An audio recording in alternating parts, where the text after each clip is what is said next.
An independent editorial defense analysis focused on Australia's strategic environment.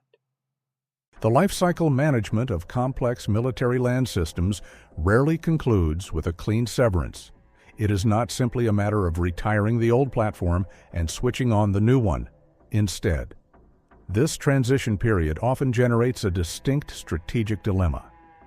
The question becomes what to do with legacy assets that are obsolete within current doctrine, yet still possess residual lethality.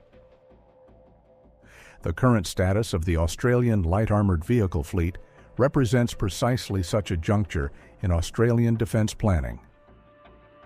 As the Australian Army accelerates the integration of the Boxer combat reconnaissance vehicle under Land 400 Phase 2, the displacement of the legacy ASLAV fleet forces a decision that sits at the intersection of logistics, international diplomacy, and fiscal responsibility.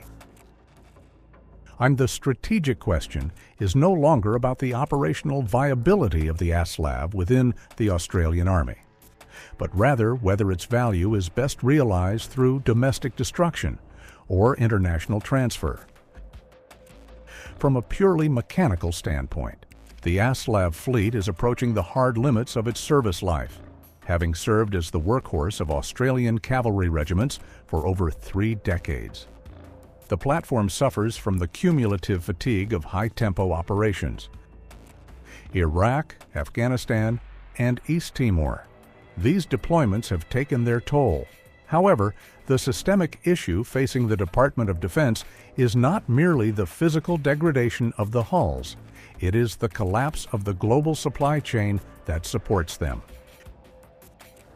The MOWAG Piranha 1 chassis and the specific Delco turret configuration create a sustainment burden that rises exponentially with each passing year. This reality dictates that retaining the fleet in a reserve capacity is likely fiscally unviable. A hollow force structure, where vehicles exist on a register but cannot be economically mobilized due to parts obsolescence, represents a drain on resources rather than a strategic hedge. Therefore, the immediate removal of these assets from the Australian order of battle is a logistical necessity.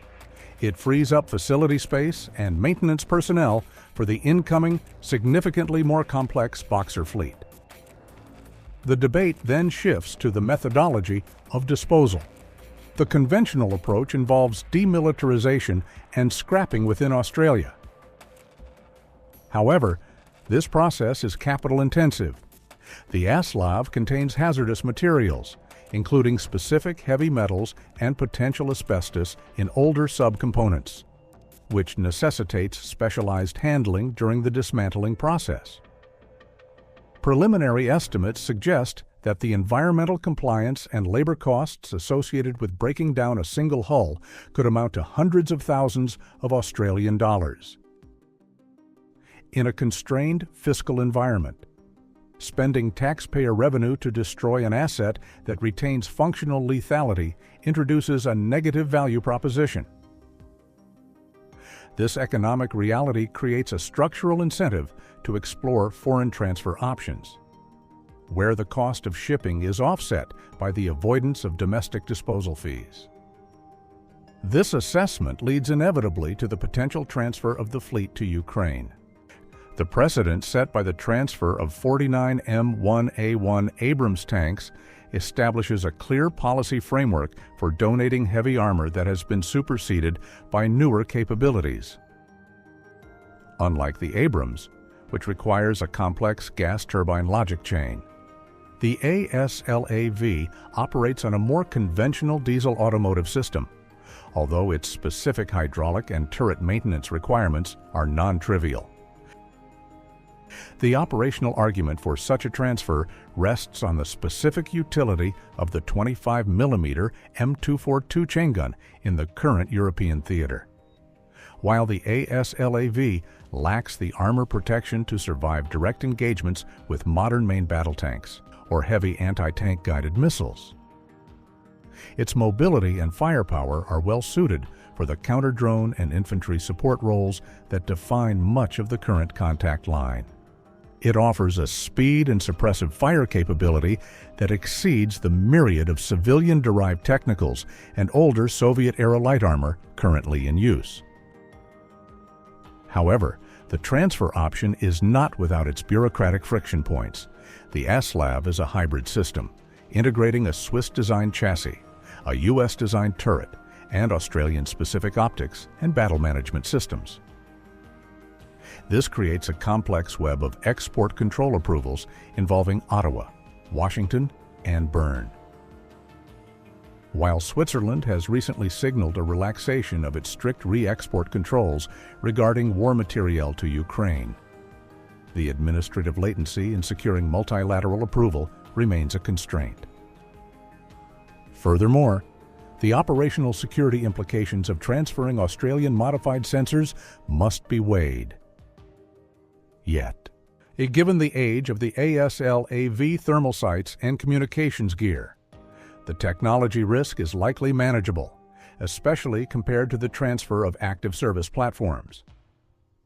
The intelligence loss from a captured ASLAV would be negligible compared to the compromise of a Boxer or a modern Abrams. Conversely, the suggestion to transfer these vehicles to Pacific Island partners as part of a regional engagement strategy reveals a misunderstanding of logistical capacities.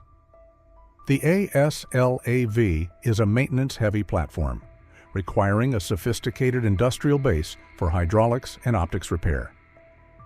Gifting such a system to nations like Papua New Guinea or Fiji would likely result in the vehicles becoming non-operational within months, transforming a diplomatic gesture into a logistical liability for the recipient. This highlights a critical distinction in defense cooperation between transferring capability and transferring burden.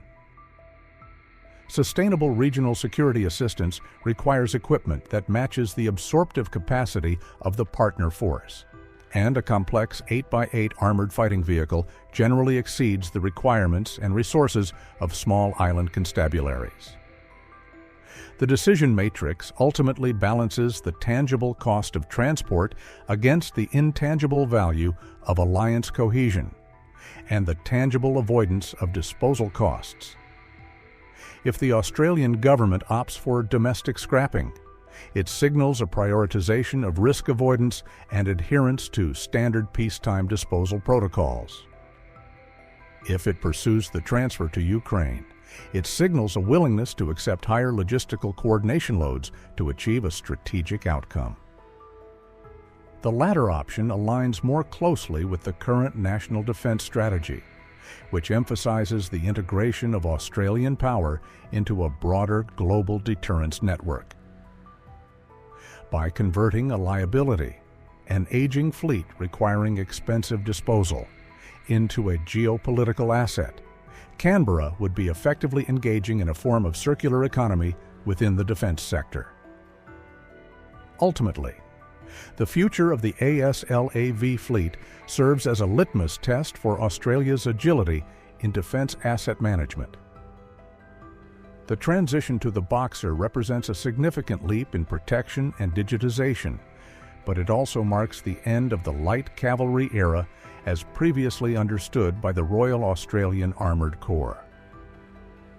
The Boxer is a heavier, more logistical-intensive beast, altering the strategic mobility profile of the Army. In this context, the final disposition of the ASLAV is not merely a housekeeping matter, but a reflection of how the Australian Defence Force manages the transition between industrial eras. It highlights the trade-off between the safety of a clean disposal process and the strategic opportunity costs of failing to leverage residual military potential in support of broader national security interests.